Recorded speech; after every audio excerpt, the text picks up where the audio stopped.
It's always a sad time when video game projects fail to come to fruition, most especially when it's a Metal Gear game.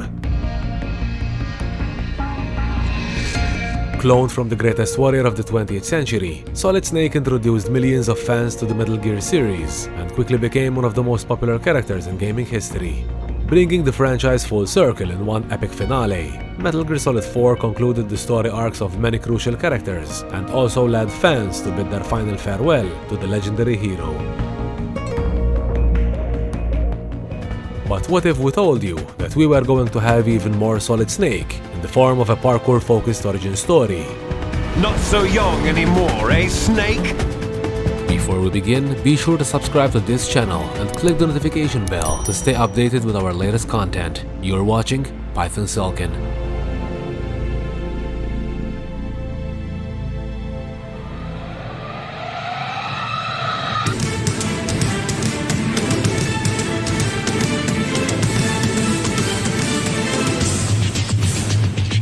As we kick off the new year with our first video, we'd like to take this opportunity to wish all our viewers a successful, healthy and happy new year ahead. 2025 marks the year of something iconic within the Metal Gear franchise, which is the Year of the Snake. One that should hopefully see the release of the much anticipated Metal Gear Solid Delta Snake Eater. And what better way to start this special year than with a video talking about the legendary Solid Snake himself. Been waiting long.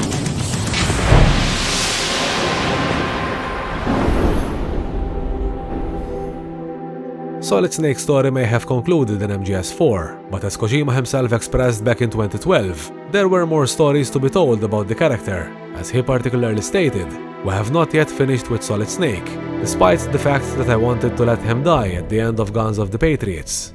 What Kojima is referring to is the unused MGS4 ending, which we had talked about in one of our older videos here, which had Kojima originally planning to kill off both Snake and Hell at the end of Guns of the Patriots.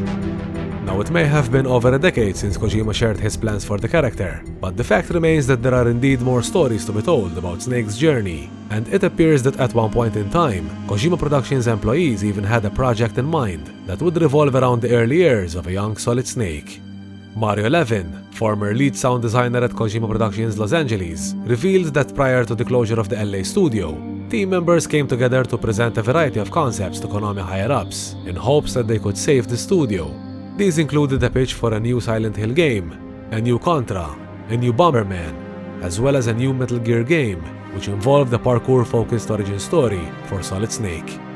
Unfortunately, none of their concepts were approved by Konami executives. Whether it was a change in their priorities or the projects themselves, Konami weren't interested in moving forward with any of their ideas. The LA team continued to work on Metal Gear Online until Konami shifted development of MGO's future updates to another team in Japan, with the LA studio ultimately being shut down. In an official statement, Konami would confirm that their development studios were being restructured into a more centralized unit, with the publisher also claiming that Kojima was still an employee, and that apparently he went on a well-deserved vacation following MGS5, never saying if he'd ever return from that vacation. I'm back! What are you talking about? That said, it's always fun to think about what could have been when it comes to such projects. Unlike Eli, whose story was partially explored in The Phantom Pain, there's still so much we don't know about Snake's younger years, which could have definitely made for an interesting origin story. So, tell me, Snake, what's your name? Your real name? The name means nothing on the battlefield. In terms of the lore and the canonical timeline, the codename Solid Snake was given to David by the time he joined Foxhound, meaning if there ever was to be a story about his younger years, he would neither be called Snake, nor Solid Snake for that matter. Falling in love with a man who doesn't even have a name. I have a name. No! We have no past, no future, and even if we did, it wouldn't be truly ours. You and I are just copies of our father, Big Boss. The name Snake had, David, was also the name of his own creator, the founder of the Patriots, none other than Zero himself, whose real name was David O. And while this could have made for an interesting connection in an origin story, Snake himself would have been unaware of such a fact, since unlike Liquid, Snake never knew he was a clone, up until the Shadow Moses incident. Any family? No. but I was raised by many people.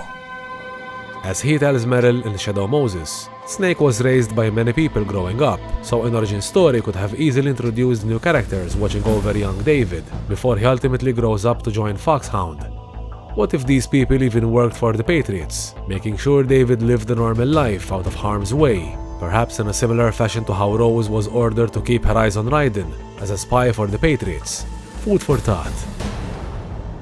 So, is it true? Was Big Boss really your father? That's what he said. That's all I know. Until Big Boss would reveal to Snake that he was his father, and Liquid would reveal the cloning aspect of the Les Enfants Terribles project, it's safe to say Snake knew nothing of his origins. Having said that, one of the remaining mysteries relating to Solid Snake's past, and that could have been explored in such an origin story, is the fact that Snake had crossed paths with Solidus before the events of Sons of Liberty. What a pleasant surprise, brother. Save it. You brother of mine. Don't say you've forgotten me, Snake.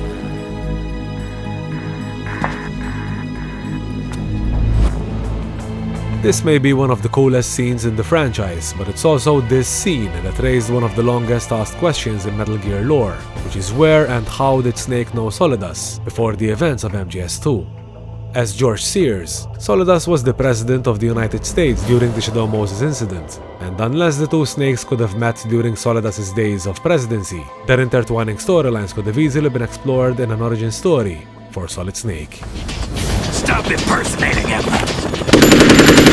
Brother, I'm a whole different game from Liquid. It's interesting to think what Konami could have done when it comes to the gameplay aspect of a parkour-focused Metal Gear game, and perhaps even the stealth elements that could have been implemented to go along with the parkour. Whether it's hanging off a ledge or performing acrobatic flips out of harm's way, Snake is seen demonstrating some of these abilities in both gameplay and cutscenes throughout multiple Metal Gear entries, with the twin Snakes even taking those stunts to a whole other level, even though not all Metal Gear fans were happy with what they saw. Side note, we personally still love it. That said, a Metal Gear game with a heavy focus on parkour could have definitely brought something new to the franchise, especially by starring a younger Snake.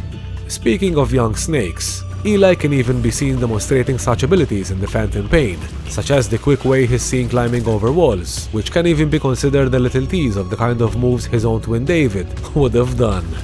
We'd imagine its gameplay would have been somewhat similar to an Assassin's Creed game, perhaps with an open-world setting that would even complement the parkour aspect of the game.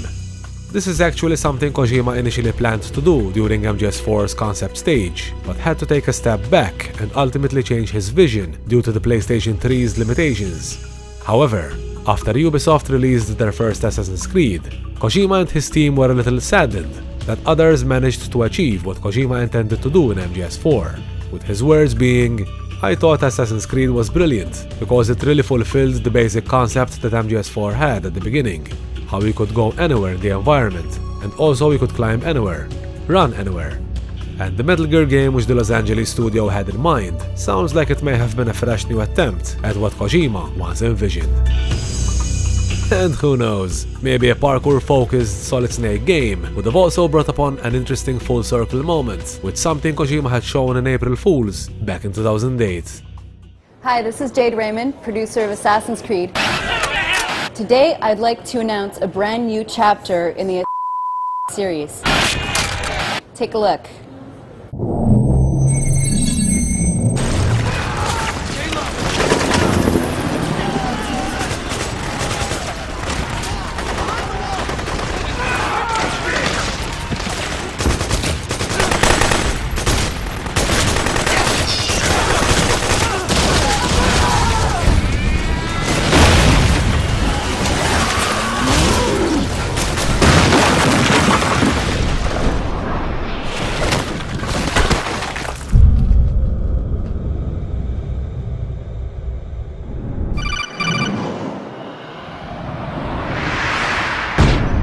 Did you like it? We liked it indeed, Hideo. In a franchise confined to a deep sense of phantom pain, it's a shame this project never saw the light of day, especially knowing it's been almost 2 decades since we've last had a Metal Gear game with Solid Snake as the protagonist.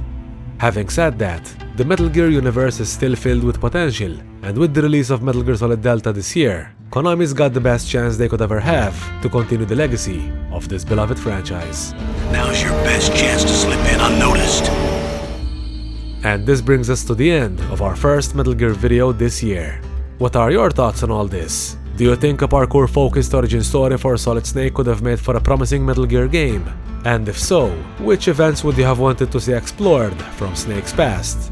Let us know in the comment section down below. We hope you enjoyed this video, and for all things Metal Gear, hit that like button and make sure to subscribe to our channel. We'll be sure to return the favor with even more of your favorite MGS content. Thank you all for watching, and until we meet again, it's not over yet. PythonSelkan, out.